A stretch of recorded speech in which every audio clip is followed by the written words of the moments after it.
Olá pessoal, graça e paz do Senhor Jesus seja com todos nós, uma ótima quarta-feira para todos. Hoje é dia 30 de agosto de 2023, seja muito bem-vindo ao Imersão Bíblica, devocional diário de estudo das Escrituras Sagradas. E nesta quarta-feira a gente vai dar sequência aí à nossa maratona, ao nosso imersão bíblica pelo livro de Gênesis, é o costume, né? A nossa imersão bíblica no livro de Gênesis. E hoje a gente vai falar de Gênesis capítulo 18 e o tema é o Deus do impossível. E eu gosto porque essa é uma referência que Deus faz dele mesmo, né? Que referência boa de se fazer de si mesmo, né? Deixa eu ler inclusive o texto. Esse é o texto base aí de Gênesis 18, esse é o texto que vai segurar todo o relato aí de Gênesis 18, que diz assim, é o versículo 14, então Gênesis 18, 14, diz assim: existe alguma coisa impossível para o Senhor? Na primavera voltarei a você e Sara terá um filho. Bom, os próximos capítulos aqui de Gênesis, eles vão se voltar para a destruição de Sodoma e Gomorra. Agora, o que é interessante nesse capítulo 18 é que existe uma certa similaridade com essa história e o relato do Evangelho. Poderemos dizer aqui que o que a gente tem aqui é um mini relato do Evangelho. Já, claro, né? Sempre lançando uma sombra, sempre lançando uma ideia, sempre apontando uma ideia para o Evangelho lá no Novo Testamento. Mas aqui já, nos primórdios da Antiga Aliança, nos primórdios, né? Aqui nem era Antiga Aliança ainda, né? Porque a Aliança do Sinai vai acontecer alguns anos depois com Moisés. Mas aqui já, no início aí da caminhada da humanidade, a gente já vai ver a menção do que vai acontecer anos depois com a chegada do Senhor Jesus. Bom, o que acontece então aqui em Gênesis 18 que tem similaridade com o Evangelho? Primeira coisa é que Deus aparece pessoalmente e também promete um filho para Abraão. Então, agora eu posso falar Abraão, né, gente? Depois de tanta confusão. O versículo 1 do capítulo 18 começa assim: o Senhor apareceu a Abraão. E lá no versículo 10 fala assim: então disse o Senhor, voltarei na primavera e Sara, sua mulher, terá um filho. Então Deus não só aparece, como ele também promete um filho. E quando nós sabemos que o início do relato do Novo Testamento, o início dos evangelhos começa exatamente com a promessa da encarnação do Verbo. João, por exemplo, no seu evangelho, começa exatamente dando ênfase ao fato de que agora o homem divino está encarnado em pessoa. O homem que é ao mesmo tempo homem e Deus, duas naturezas coexistindo na mesma pessoa, né? O homem divino e o homem divino é ótimo, né? O homem e o divino coexistindo na mesma pessoa. Então esse grande milagre acontece também no Evangelho. E aqui Deus aparece para Abraão e mais, promete para Abraão também um filho. Agora, esse texto, né, o que eu li sobre o Deus do impossível, que depois no relato aqui você vai ver, aliás, a gente vai até falar sobre isso daqui a pouquinho, mas só para adiantar um pouquinho aqui sobre o versículo, Deus mesmo se descreve como o Deus do impossível. E isso é importante só para a gente poder pensar em dois conceitos que são distintos. Primeiro, o fato de Deus ser o Deus do impossível, e nós, como crentes, devemos declarar que Deus é o Deus do impossível. Só que o fato de Deus ser o Deus do impossível não significa que ele vai fazer qualquer coisa indiscriminadamente. Então, cuidado com a utilização desse texto. Porque ao dizer muitas vezes que Deus é o Deus do impossível, nós estamos querendo dizer que Deus vai fazer tudo o que a gente acha que ele deve fazer. E não é isso. Então, o Deus do impossível, ele é de fato o nosso Deus, porém ele também tem os seus planos e ele vai agir de acordo com a sua vontade. Deus aparece para Abraão e promete um filho, mas esse filho não vai nascer de qualquer maneira, né? Versículo 11 e 12. Abraão e Sara já eram velhos de idade bem avançada e Sara já tinha passado da idade de ter filhos. Por isso, riu consigo mesma. Lembra que Abraão riu ontem, né? Ontem foi o dia de Abraão rir, hoje é o dia de Sara, né? Por isso é aquela história de que não é a qualidade da nossa fé que vai fazer a diferença, mas é o objeto. Falei isso ontem, né? Resgatando aí um assunto de ontem. Mas enfim, por isso riu consigo mesma quando pensou, depois de já estar velha e meu senhor já idoso, ainda terei esse prazer? Mas o Senhor disse a Abraão, porque Sara riu e disse, poderei realmente dar à luz, agora sou idosa? Existe alguma coisa impossível para o Senhor? O que nós aprendemos aqui? É que esse filho de Abraão e Sara, ele vai nascer de maneira milagrosa. Então Deus aparece para Abraão e promete um filho, mas esse filho vai nascer de forma milagrosa. E o evangelho, ele promete o homem divino, ele promete a encarnação do verbo, mas também promete que essa encarnação vai ser feita de forma milagrosa, ou seja, que Jesus vai nascer de uma virgem, e é o que acontece com o nascimento de Jesus por meio de Maria. E ali tem uma questão milagrosa, mas não só milagrosa. Então eu sei que alguns grupos, eles não acreditam que Jesus nasceu de uma virgem. Os espíritas, por exemplo, vão dizer que isso não é possível cientificamente, racionalmente. É verdade que racionalmente a gente fica se perguntando, mas existem vários relatos na Bíblia que são suprarracionais. Então é interessante que as mesmas pessoas, às vezes, que acreditam no Deus do impossível, acham que é impossível. Olha só, eu acredito no Deus do impossível, mas eu acho impossível Deus fazer algo milagroso, porque aí eles vão dizer, não, porque se Deus criou as coisas assim, por que ele ia fazer milagres? Mas qual é o ponto? Jesus, ele nasce de uma virgem, assim como, né, aqui o filho de Abraão e Sara também vai ter que nascer de um milagre. Jesus também nasce através de um milagre. Por quê? E no caso de Jesus tem um princípio envolvido, a semente do pecado. Nós sabemos que os filhos de Adão, eles carregam a semente de Adão, ou seja, a semente do pecado, e quando Jesus nasce, ele nasce sem essa semente do pecado. Então ele é o primeiro de uma linhagem de filhos que não são de Adão, que são filhos de um outro pai. Na verdade, filhos do Pai Celestial. E aqueles que são adotados na grande família de Deus, também vão ser adotados assim, e se tornaram filhos assim como Jesus. A diferença é que Jesus é o filho primogênito, unigênito, que torna-se filho primogênito, e os outros são filhos por adoção. Bom, terceiro ponto de similaridade entre o relato do Gênesis e o relato do Evangelho é que a imoralidade da cidade alcançou níveis insustentáveis. Olha aí o versículo 20 do capítulo 18. Disse-lhe, pois, o Senhor, as acusações contra Sodoma e Gomorra são tantas e o seu pecado é tão grave que descerei para ver o que eles têm, para ver se o que eles têm feito corresponde ao que tenho ouvido. Senão, eu saberei. Então, o que acontece? Deus, ele soube, né?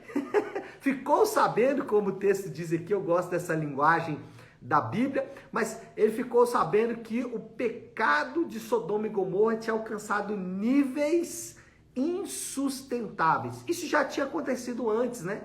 Se a gente se lembrar lá do período de Noé, foi o mesmo. E nós sabemos também, pelo relato bíblico, que quando Jesus veio à Terra, ele veio na plenitude dos tempos. É assim que é descrito o momento da encarnação do Verbo, para mostrar que Deus, ele vai agir de algumas maneiras aí. Primeiro, Deus tem o seu plano e o seu plano vai se cumprir. Segundo, Deus, ele deixa os homens viverem da maneira como eles querem. Deus, ele, para punir os homens, Deus, para que os homens sintam a dor dos seus pecados, ele deixa os homens viverem da maneira que eles querem. Romanos capítulo 1 vai falar sobre isso. E aqui nesse caso, Deus faz exatamente isso. Deus deixou com que os moradores de Sodoma e Gomorra vivessem da forma como eles querem.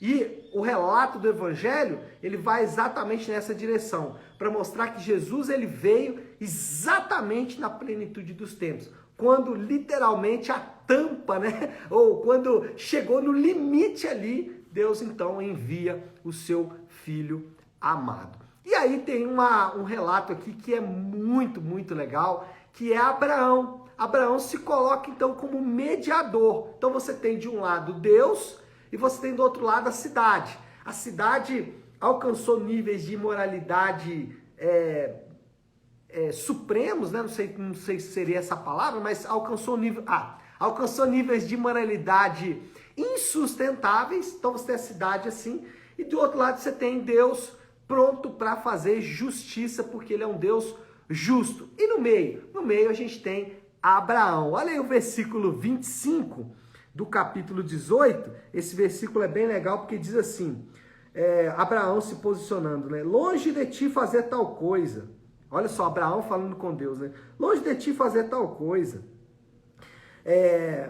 Matar o justo com o ímpio, tratando o justo e o ímpio da mesma maneira. Longe de ti. Não agirá com justiça o juiz de toda a terra? Então, o que a gente tem aqui? Um mediador. Quem é esse mediador? Abraão. Abraão coloca-se como mediador entre Deus e a cidade, né? Para seguir aqui a ordem que estava fazendo, entre a cidade e Deus. E Abraão se coloca exatamente como mediador dessa relação. E esse é exatamente o papel de Jesus. Jesus é chamado no Novo Testamento, aliás, né, temos aí sombras dele por toda a Bíblia, mas de maneira muito efetiva, Jesus é chamado de o mediador, na verdade, o único mediador entre Deus e os homens. Então o que a gente vê aqui no papel de Abraão, mediando essa história entre Deus e os moradores de Sodoma e Gomorra, é o mesmo papel que Jesus vai exercer lá, né, quando a sua encarnação acontecer.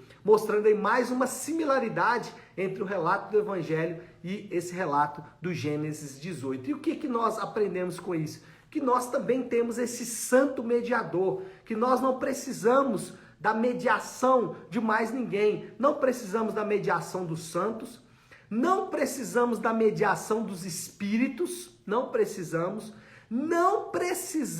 da mediação dos anjos. E, claro, né, não precisamos também nem da mediação da mãe de Jesus, né, de Maria. Não precisamos. Por quê? Porque nós já temos um santo mediador, que é o nosso Senhor Jesus. E ele disse que podemos nos aproximar dele com confiança. Mas não para por aí. Deus promete, por causa de Abraão, Deus promete preservar os justos, né? Versículo 32. Então, Abraão disse ainda, não te ires, Senhor, mas permita-me falar uma vez só. E se apenas 10 forem encontrados? Ele respondeu, por amor aos 10 não a destruirei. Então, Deus promete preservar os justos e ele faz isso por causa de Abraão. E aqui é a mesma frase, né? Claro, diferente na construção dela, de que Jesus disse na cruz quando ele falou para o próprio Pai, Deus, perdoa porque eles não sabem o que fazem. E Deus promete, por causa de Jesus, por causa da obra de Jesus na cruz, ele também promete nos livrar dessa condenação justa. Lembra, né? Os moradores de Sodoma e Gomorra não eram inocentes. E aqueles que serão condenados, e nós também, os crentes, todos nós merecíamos a justa condenação de Deus, mas por causa de Jesus somos preservados. Assim como Abraão intercede e Deus promete livrar, né, aquelas pessoas por causa da mediação de Abraão, também Jesus, Deus promete livrar aqueles que estão em Cristo, aqueles que estão unidos a Ele, Ele também promete livrar naquele dia. E o último texto aqui, já para a gente caminhar para o fim, que tem também similaridade com o relato do Evangelho, é o versículo 33, que diz assim, Tendo acabado de falar com Abraão, o Senhor partiu. E o que significa isso? Irmão, quando terminou a visita para Abraão, Deus partiu para executar o seu juízo. Deus visitou Abraão, teve ali uma conversa com Abraão, terminada a conversa, Deus partiu para executar o seu juízo. Daqui a pouco, o Senhor fará a mesma coisa. Ele está esperando o momento certo em que ele vai terminar a sua espera e ele voltará para executar o seu juízo. É assim que a Bíblia promete. Lá em Apocalipse fala do dia do Senhor. O dia do Senhor vai ser um dia que vai misturar duas sensações distintas. É um dia glorioso, mas também para alguns será um dia de pânico. Mas é o dia que o Senhor escolheu. E aqui nesse texto de Gênesis, a gente tem também o relato do Senhor partindo para executar o seu juízo depois do tempo de Abraão, depois da visita de Abraão. Daqui a pouco isso vai acontecer também. Bom, moral da história aí, já para a gente caminhar para a conclusão, os crentes serão preservados no dia da calamidade pela misericórdia e a bondade de Deus. Os crentes só serão preservados por causa disso. Aqueles homens de Sodoma e Gomorra nem sabiam o que estava acontecendo, né? Estavam sendo preservados. Ou, né, depois a gente vai ver que os únicos preservados foram a família ali do Ló, né, do sobrinho de Abraão. Mas eles estavam sofrendo a intercessão de Abraão mesmo sem saber. E o que a gente conclui de tudo isso é que Deus está conduzindo os seus planos. E o desafio do Léo, a aplicação final que a gente faz de todo esse texto é: descanse no cuidado de Deus. Deus está conduzindo os seus planos. E assim como Deus conduziu os seus planos ali com Abraão e livrou, né, o seu sobrinho, a gente vai ver amanhã, seu sobrinho Ló, assim também o Senhor está conduzindo os seus planos. Tá certo, meu povo? Bom, então é isso. Acho que já podemos orar, né? Vamos fazer isso? Se você puder, então, pare aí um instante o que está fazendo e vamos juntos buscar a Deus em oração. Querido Deus, Pai de amor e graça, Senhor, diante do Senhor nos colocamos para louvar ao Senhor pela riqueza desse texto. Um texto, Senhor Deus, que nos aponta para uma realidade tão linda, tão gloriosa, mas também, Senhor Deus, uma realidade que nos desnuda diante do Senhor. Porque assim como os moradores de Sodoma e Gomorra, nós também merecíamos o justo juízo do Senhor, mas pela intercessão do seu Filho, pelo cuidado e pela obra do Senhor na cruz do Calvário, nós somos preservados. Que nós possamos descansar nessa verdade gloriosa, que possamos descansar das nossas lutas e batalhas, com essa verdade gloriosa queimando em nosso coração. Essa é a minha oração e faço isso em nome de Jesus. Amém. Amém, meus irmãos? Bom, então é isso. Nós vamos ficando por aqui. Que Deus te abençoe.